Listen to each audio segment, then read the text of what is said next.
Hi, ನಾನು Manu from tech series Kannada YouTube channel. So ನಿಮಗೆ ಗೊತ್ತಿರ್ಬೋದು, ಕರ್ನಾಟಕ ಸರ್ಕಾರದ ವತಿಯಿಂದ ಪ್ರತಿ ಮನೆಗೆ 200 ಯೂನಿಟ್ಗಳ ಉಚಿತ ವಿದ್ಯುತ್ತನ್ನು ಪ್ರೊವೈಡ್ ಮಾಡ್ತಿದ್ದಾರೆ.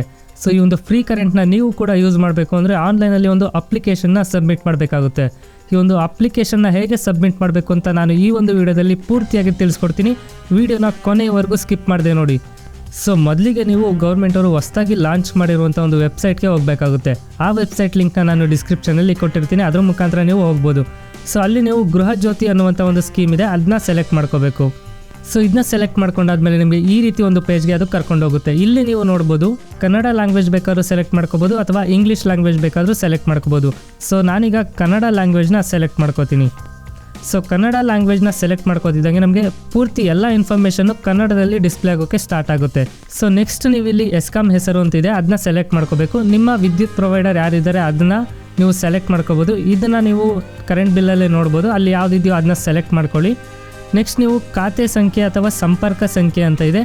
ಖಾತೆ ಸಂಖ್ಯೆ ಅಂದರೆ ಅಕೌಂಟ್ ಸಂಖ್ಯೆನ ನೀವು ಕರೆಂಟ್ ಬಿಲ್ಲಲ್ಲಿ ಟಾಪಲ್ಲಿ ಮೆನ್ಷನ್ ಮಾಡಿರ್ತಾರೆ, ಅದನ್ನ ನೀವು ಇಲ್ಲಿ ಎಂಟರ್ ಮಾಡಬೇಕಾಗುತ್ತೆ.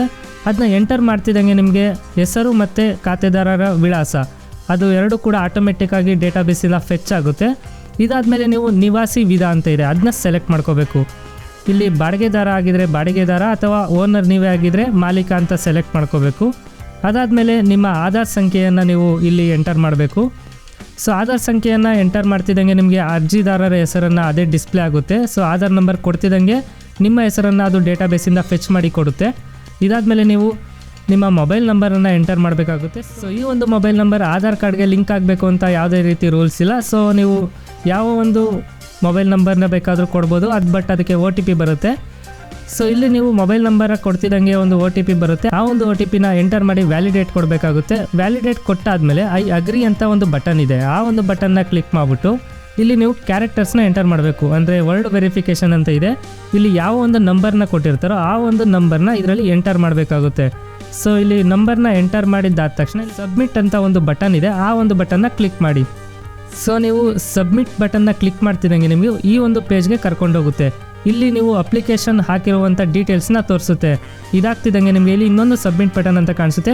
ಸೊ ಎಲ್ಲ ಇನ್ಫಾರ್ಮೇಷನ್ನು ಕರೆಕ್ಟಾಗಿದೆಯಾ ಅಂತ ಒಂದು ಸಲ ಚೆಕ್ ಮಾಡಿಕೊಂಡು ನೀವು ಈ ಒಂದು ಸಬ್ಮಿಟ್ ಬಟನ್ನ ಕ್ಲಿಕ್ ಮಾಡಬೇಕಾಗುತ್ತೆ. ಸೊ ಆ ಒಂದು ಸಬ್ಮಿಟ್ ಬಟನ್ನ ಕ್ಲಿಕ್ ಮಾಡ್ತಿದ್ದಂಗೆ ನಿಮಗೆ ಈ ರೀತಿ ಒಂದು ಪೇಜ್ಗೆ ಮತ್ತೆ ಕರ್ಕೊಂಬರುತ್ತೆ. ಇಲ್ಲಿ ನೀವು ನೋಡ್ಬೋದು ಸ್ವೀಕೃತಿ ಅಂತ ಇರುತ್ತೆ, ಹಿಂಗಂತ ಬಂದರೆ ನಿಮಗೆ ಅಪ್ಲಿಕೇಶನ್ ಸಕ್ಸಸ್ಫುಲಿ ಸಬ್ಮಿಟ್ ಆಗಿದೆ ಅಂತ. ಇಲ್ಲಿ ನಿಮಗೆ ಅರ್ಜಿಯ ಸಂಖ್ಯೆ, ದಿನಾಂಕ ಮತ್ತು ಯಾವ ಯೋಜನೆಗೆ ಒಂದು ಸಬ್ಮಿಟ್ ಮಾಡಿದ್ದೀರಾ ಮತ್ತು ಯಾವುದೇ ರೀತಿ ಅರ್ಜಿ ಶುಲ್ಕ ಮತ್ತು ಸೇವಾ ಶುಲ್ಕ ಏನೂ ಇರೋದಿಲ್ಲ ಅಂತ ಇದರಲ್ಲಿ ಡಿಸ್ಪ್ಲೇ ಆಗುತ್ತೆ.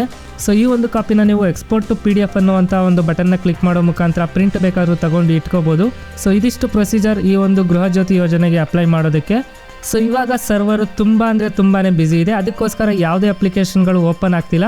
ಸೊ ರಾತ್ರಿ ಟೈಮಲ್ಲಿ ನೀವು ಈ ಒಂದು ಅಪ್ಲಿಕೇಶನ್ನ ಹಾಕೋಕ್ಕೆ ಟ್ರೈ ಮಾಡಿದ್ರೆ ಆಗ್ಬೋದು ಅನ್ಕೋತೀನಿ, ಬಟ್ ಇವಾಗಂತೂ ಹೆವಿ ಸರ್ವರ್ ಬ್ಯುಸಿ ಇದೆ. ಸೊ ಟ್ರೈ ಮಾಡ್ತಾಯಿರಿ, ಅಪ್ಲಿಕೇಶನ್ ಸಬ್ಮಿಟ್ ಮಾಡಿ.